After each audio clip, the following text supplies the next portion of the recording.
दोस्तों कहते हैं सोने की चमक कभी फीकी नहीं पड़ती।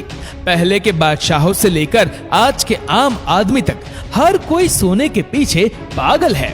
लड़कियों के बारे में तो हम क्या ही कहें, चाहे आपकी बीवी नाराज हो या गर्लफ्रेंड को प्रपोज करना हो, रिंग से लेकर हार तक सोने का कोई भी आइटम इस काम को आपके लिए बेहद आसान कर देता है।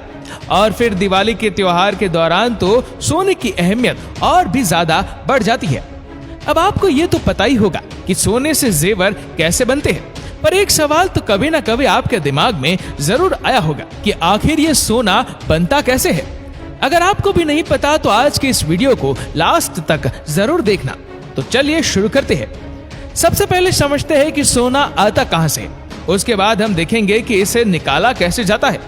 दोस्तों, हमारी पृथ्वी के गर्भ में बेशकीमती चीजों का भंडार है। पीने के लिए पानी, सोना, चांदी, तांबा जैसी धातुओं से लेकर पेट्रोलियम तक सब हमारी धरती की गहराई में मौजूद है। अगर सोने की बात करें तो वो एक प्राकृतिक रूप में पैदा होने वाला एलिमेंट है। वैज्ञानिकों के मुताबिक सोना जीवों के कारण धरती के अंदर तैयार हुआ था, जबकि कुछ वैज्ञानिकों का यह भी मानना है कि करोड़ों और अरबों वर्ष पूर्व पृथ्वी पर धूमकेतु की बारिश हुई थी, जिसके बाद सभी प्रकार के धातु धरती के अंदर गहराई में समा गए थे। वैज्ञानिकों का यह भी कहना है कि रसायन विज्ञान या केमिकल रिएक्शन के जरिए सोने का निर्माण करना संभव नहीं है। आपको तो ये पता चल ही गया होगा कि सोना हमारी धरती के अंदर से निकलता है, लेकिन ये कैसे पता चलेगा कि धरती के कौन से हिस्से में सोना है? मतलब आपको कैसे पता चलेगा कि आपके घर के नीचे गार्डन में सोना है या नहीं? जमीन के अंदर सोना पता करने के लिए सबसे पहले भूवैज्ञानिक ग्राउंड पेनिट्रेटिंग रडार यानी कि जीपीआर का इस्तेमाल कर भूमि में सोने की मौजूदगी का पता लगाती है। ये रडार जमीन की मिट्टी की डेंसिटी और मैग्नेटिक गुणों की मौजूदगी को रिकॉर्ड करता है और उसके आधार पर ग्राफ तैयार किया जाता है। फिर अनुमान लगाया जाता है कि मिट्टी के नीचे कौन कौन से तत्व हो सकते हैं। इसके बाद सटीक जानकारी के लिए जमीन के अंदर ड्रिलिंग कर थोड़ा मलबा बाहर निकाला जाता है और उसका विश्लेषण किया जाता है। इस तरीके से जमीन के नीचे मौजूद धातु की सही जानकारी निकालकर जमीन को खोदना शुरू किया जाता है। चलिए, अब जब सोने का पता चल ही गया है तो देखते हैं कि इसे निकाला कैसे जाता है। आमतौर पर सोना बिल्कुल शुद्ध रूप में पाया जाता है, हालांकि इसे सिल्वर, कॉपर, जिंक और लेड से भी निकाला जा सकता है। वैसे समुद्री पानी से भी सोना निकाला जा सकता है, लेकिन 1 टन पानी से 1 ग्रेन सोने का लगभग 40वां भाग निकलता है। इसे निकालने में खर्चा इतना आ जाता है कि कुछ बचता ही नहीं है। सोना आमतौर पर 2 तरह के डिपॉजिट में पाया जाता है, लोड या विंड डिपॉजिट और प्लेजर डिपॉजिट। तो चलिए अब इसके बारे में जानते हैं। पहला, लोड या विंड डिपॉजिट। सोना चट्टानों की विंड यानी कि छोटी दरारों में एक चमकीले पत्थर रूपी दूसरे खनिजों के साथ मिक्स होता है, जो आसपास की चट्टानों में विभाजन कर देता है। सोने को आसपास की चट्टानों में ड्रिल या ब्लास्ट करके निकाला जाता है। वही लोड यानी बड़ी दरारें जमीन के अंदर काफी गहराई तक जाती है। जमीन के अंदर माइनिंग के लिए माइनर्स वेन के साथ खुदाई करते हैं और उसके बाद नुकीले औजार या छोटे विस्फोटकों का इस्तेमाल कर सोने की ओर को चट्टानों से अलग कर देते हैं। अब सोने को इकट्ठा कर रिफाइनिंग के लिए मिल में भेज दिया जाता है। दूसरा होता है प्लेसर डिपॉजिट। ये गोल्ड और के बड़े टुकड़े या दाने होते जो कि लोड डिपॉजिट से नदी की धारा के साथ बहकर आते हैं और सामान्य तौर पर रेत या कंकड़ के साथ मिक्स हो जाते हैं। प्लेसर डिपॉजिट को माइन करने के लिए 3 मुख्य तरीकों का इस्तेमाल किया जाता है: हाइड्रोलिक माइनिंग, ड्रेजिंग और पावर सेवलिंग। इन सभी तरीकों में ग्रेविटी का इस्तेमाल बेसिक छंटाई बल के तौर पर किया जाता है।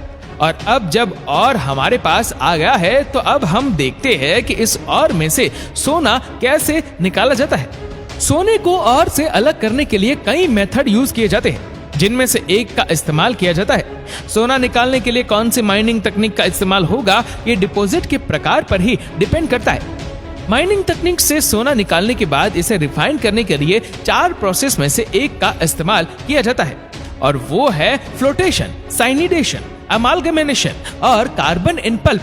कौन सा प्रोसेस इस्तेमाल करना है ये डिपेंड करता है और की पिसाई पर। तो चलिए एक एक करके जानते हैं अब इन प्रोसेस के बारे में। फ्लोटेशन इस प्रोसेस में सोने को और से अलग करने के लिए हवा और कुछ केमिकल्स का इस्तेमाल किया जाता है। इसके बाद और कोई घोल में डाला जाता है जिसमें फ्रोदिंग एजेंट जो पानी में झाग पैदा करता है, एक कलेक्टिंग एजेंट जो सोने के साथ जुड़कर एक ऑयली फिल्म बनाता है जो एयर बबल्स पर चिपकती है, और एक ऑर्गेनिक केमिकल्स का मिश्रण जो कि दूषित पदार्थों को एयर बबल्स के साथ चिपकने से बचाता है। ये तीनों को डाला जाता है। अब पानी में हवा या गैस मिलाई जाती है और बुलबुले उठना शुरू हो जाते हैं। सोना एयर बबल्स के साथ चिपक जाता है। ये बुलबुले पानी के ऊपर तैरने लगते हैं। सोने को बुलबुलों की एयर के साथ अलग कर लिया जाता है। साइनिडेशन, इस प्रोसेस में भी सोने को इम्प्योरिटी से अलग करने के लिए कुछ केमिकल्स का इस्तेमाल किया जाता है या और को साइनाइड के कमजोर घोल वाले टैंक में रख दिया जाता है। इसके बाद जिंक को टैंक में डाला जाता है। जिंक की वजह से केमिकल रिएक्शन होता है और अंत में सोना और से अलग हो जाता है। अब सोने को फिल्टर कर साइनाइड घोल से अलग कर लिया जाता है। अमालगमेशन, अमालगमेशन प्रोसेस बिल्कुल साइनाइडेशन प्रोसेस की तरह ही है, लेकिन इसमें इस्तेमाल किए जाने वाले केमिकल्स थोड़े अलग होते हैं। इसमें सबसे पहले और को प्लेट्स के ऊपर एक घोल में रखा जाता है जिसे मर्क्यूरी के साथ ढका जाता है। मर्क्यूरी सोने को अट्रैक्ट करता है और एक अलॉय बनाता है। अब इस अलॉय को गर्म किया जाता है जहां मर्क्यूरी उबलकर गैस में तब्दील हो जाती है और सोना वहीं रह जाता है। मर्क्यूरी को इकट्ठा करके रिसाइकल कर दोबारा इसी प्रक्रिया में इस्तेमाल कर लिया जाता है। कार्बन इन पल्प, इस मेथड में भी साइनाइड का इस्तेमाल होता है, लेकिन यहाँ सोने को अलग करने के लिए जिंक की जगह कार्बन का इस्तेमाल किया जाता है। इसमें सबसे पहले और को पानी के साथ मिलाकर एक पल्प तैयार किया जाता है। अब सोने को घोलने के लिए साइनाइड को शामिल किया जाता है और उसके बाद गोल्ड के साथ बांधने के लिए कार्बन डाला जाता है।